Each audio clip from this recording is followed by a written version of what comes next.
Hey all, so I'm working on a project on my bug. I thought I'd bring you along with me. So everything on my bug electrically works, except for one thing. I do not have front parking lights. And it's not because of a wiring issue. It's because of the difference between European and American front lighting specifications. So this is a 1968 Beetle. It's a European market Beetle. So when it shipped from the factory, it shipped with European style headlights.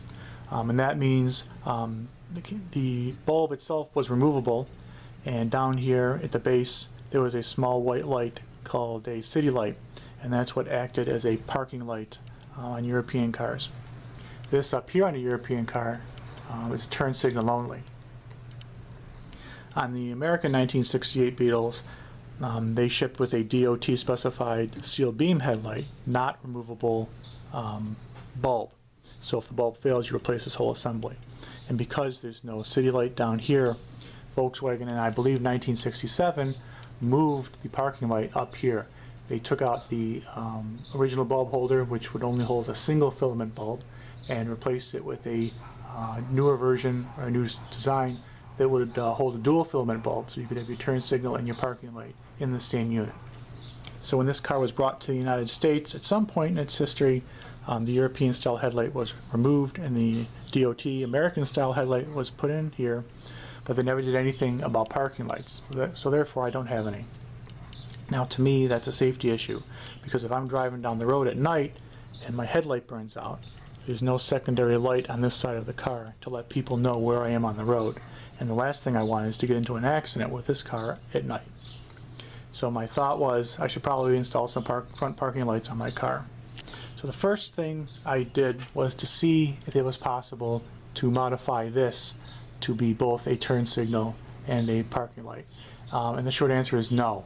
I looked around to find the American style bulb holder that would hold a dual filament bulb, but it turns out that apparently that particular part was specific to 1968 and 1969 Beetles. And they're hard to come by. I found a couple online, but people were asking really crazy amounts of money for them. So ultimately, I decided that I was going to leave well enough alone.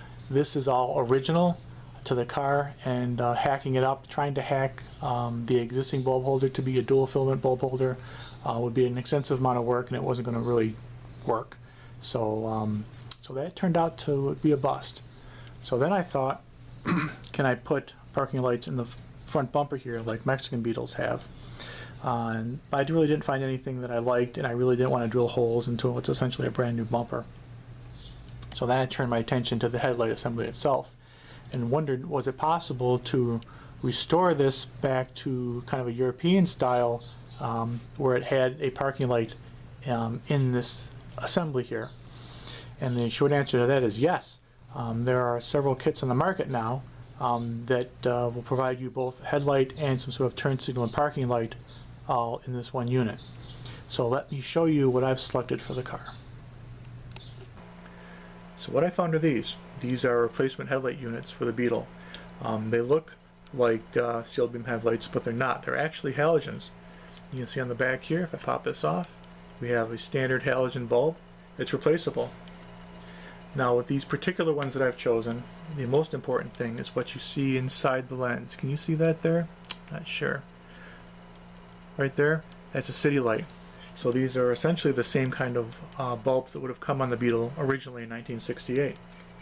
So the idea is that I'm going to replace this clear city light bulb with an amber bulb, and that will give me the running lights I need on the front of my car. Now, this kills kind of three birds with one stone, because not only do I get the running lights that I need on my car, it also gives me much better headlight brightness than I would have with the existing sealed beam lights. But the best part is that the wiring for the city bulb is still in the car. I'll have to run an extra ground, but the power line is already there. So these assemblies come in a whole variety of different designs. And the pricing I found was anywhere between, say, $35 and $100 for a pair.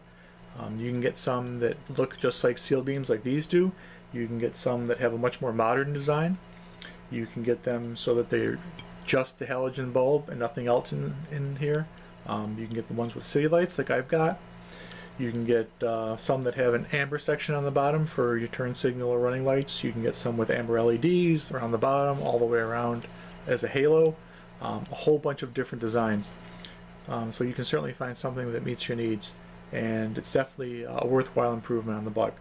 But there is one potential problem with these. Let me explain. There's an important thing I want to mention about these replacement assemblies. Some of these are designed to meet the European ECE standard, and some of these are designed to meet the North American DOT standard. Now, functionally, the difference is the pattern of light that these lenses put out. It's the same bulb, same wattage, but the European style lens focuses more light on the road in front of you, whereas the North American version tends to scatter the light a little bit more light off to the right side of the road, and some light upwards with the idea of illuminating overhead street signs. So technically here in North America, these European standard bulbs really aren't legal, and you'll see that the ones that are sold here in the US will have a sticker on them basically saying for off-road use only. Now, from a practical standpoint, these are going to work just fine. They're going to put out the amount of light that you need. You might want to double check the alignment of your headlights if you install these, just to make sure that they're not putting too much light out into oncoming traffic. But the reality is these are going to work just fine.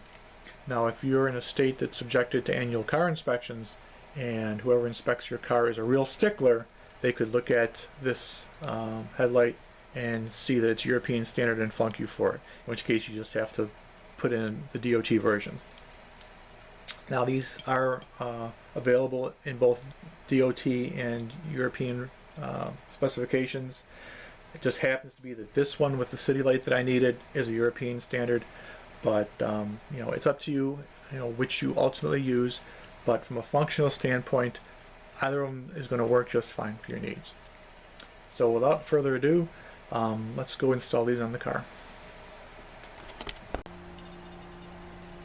Alright, so I've got the headlight assembly out of the car, or one of them anyways. First thing I did was on the adjustment screws, I marked with a Sharpie where they are right now, so when I put the new headlight into the car, I'll be pretty close with the alignment off the bat. Then I removed the 3 screws that hold on this outer trim ring, and I'm probably going to need 2 hands to do this. Maybe not. And the bulb comes out. So now we need to see how well the replacement is going to fit in here, and whether or not we're going to have to modify this cup at all. So let me put it in, we'll see what happens. Alright, so we've got 2 minor problems to deal with. The first, each of these headlights has 3 of these tangs around the perimeter, and they right there, and they recess into the cutout in these headlamp assemblies. On the other bulb, one of the tangs is kind of messed up. It's slightly in the wrong place, so we'll have to fix that. The other issue is one that I was expecting. As you can see down here, see that little grommet, rubber grommet there? That's where the city light bulb holder goes. It inserts into there, and you can see that the frame is too close. So we're just going to have to cut away a little bit of the frame on the headlamp holders to make room for that. Not a big deal. So why don't we take care of that, and I'll be right back. Alright, so the plot thickens here. So the headlight bucket, that's what you're supposed to call it, I knew I'd remember it sooner or later, has 2 pieces. This piece here permanently attaches to the car, and then the piece inside of it attaches to the headlight, and then that's how you adjust it. The 2 pieces are adjusted with a couple screws here in and out. So I had to drill 2 holes. In this part of the shell, I drilled a round hole here, and in this part I hollowed it out. You can see right there. Basically, you can use a pair of tin snips like this to get the bulk of it out, and then I used a Dremel with a bit to smooth it out and take off the sharp edges and stuff. So I think that's going to work. But we have a bigger problem. Well, not big problem, but we have another problem. Is that if you look at these 2 electrical connectors, This one down here is the power for the bulb. That's a standard 1/4" spade connector. This is the ground. You can see how it's smaller. It's only 3/16 of an inch. And I do not have the 3/16 inch connectors for this. All these are 1/4 inch. And I like these ones because they have heat shrink built in. There's a liquid inside of it. So when you shrink these to the wire, it seals the ends of it, so it's waterproof. I don't like the plain crimp-on kind that don't have any kind of sealant or heat shrink on the end. So what I was going to do for the ground, and I think I'm going to do it for both of these, is I'm going to make a short pigtail. It's going to be soldered to the spade here. It'll be maybe about that long, and I'll have a standard 1/4 inch connector on the end. And I'll put the comparable mating connector on the wires that are in the car. That way I don't have to worry about trying to get connectors in through this hole here. It'll just be the wires, so it takes up less space. And it should also allow me to disconnect this whole assembly in the future if I need to, without having to try to reach in here and somehow monkey around and plug things in. And with the pigtails sticking out, the connectors will be outside. I can just disconnect everything outside of this, pull the whole thing out. So let me work on that and I'll be right back. Alright, slowly but surely we're getting there. I have soldered and heat shrunk some wires, some little pigtails onto the sockets for the city lights. And as you can see, I got one installed there.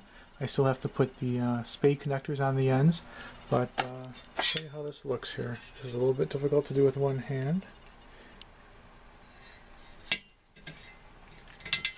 but there's the idea. It's not quite lined up, but you get the idea. The wires stick through, and then if I need to disconnect this whole thing, I'll disconnect here instead of here, making it a whole lot easier to take out. Now, ideally, there should be a rubber grommet around this hole here to protect the wires from being cut on the edge of this metal. I will source some rubber grommets of this size and put these on eventually when I get them. But for now, that works.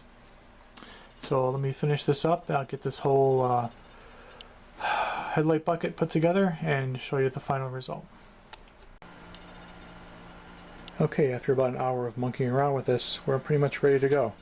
The new headlight is in the bucket.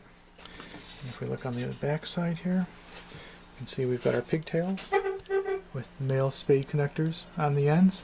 And the wires that are in the car will get the female side, and then we'll be able to plug and unplug this whole thing as a unit without having to try to get to the connections down at the base of the headlight itself. So you can see, let me get some light here for you. Oh, that's not too bad. You can see I had to hollow out that part of the bucket a little bit more here, and I also had to make the hole in the second part of the bucket a little bit bigger as well. That's 11/16 of an inch. Just to move for enough clearance for the wires. I did double shrink wrap the wires on the off chance that I can't find a grommet to fit that hole. I double shrink wrap them to give them some extra protection, just in case the grommet never happens. I shouldn't have to worry too much about the wires getting chafed through. Alright, so let's install this in the car and see how it works. Alright, so the both headlights are done. No surprises with the second one. And I'm here in the bucket for the headlight. And you can see there's your 3 usual wires for your headlight. And here's the 4th wire, power for the city light. So I'm going to put a spade connector on the end of this, and I'm going to run a ground wire up the tube and into the trunk. And it'll come out there. And then I'll attach it to the ground lug right there. So let me do that and I'll be back. Alright, so we're in good shape here. We've got the power and now the ground wire for the parking light here. I snake the ground wire up through the rubber tube that goes from here to down here, and I've ground it out to the chassis. So I'm going to do the same thing on the other side, and then we should be good to put the headlights back in the car and see what happens. Alright, so we've got power and ground for the parking light on the driver's side, and I've gone into the rat's nest wiring system and reconnected the parking light power lights, power wires to the correct terminals on the fuse box. So let's put the headlights in and see what happens. Alright guys, here we go. Headlights are in. Let's see what happens.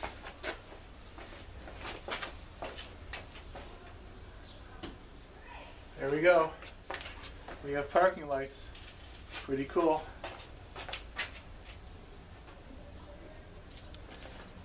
Now we got headlights. A little bit of amber at the bottom. Nice.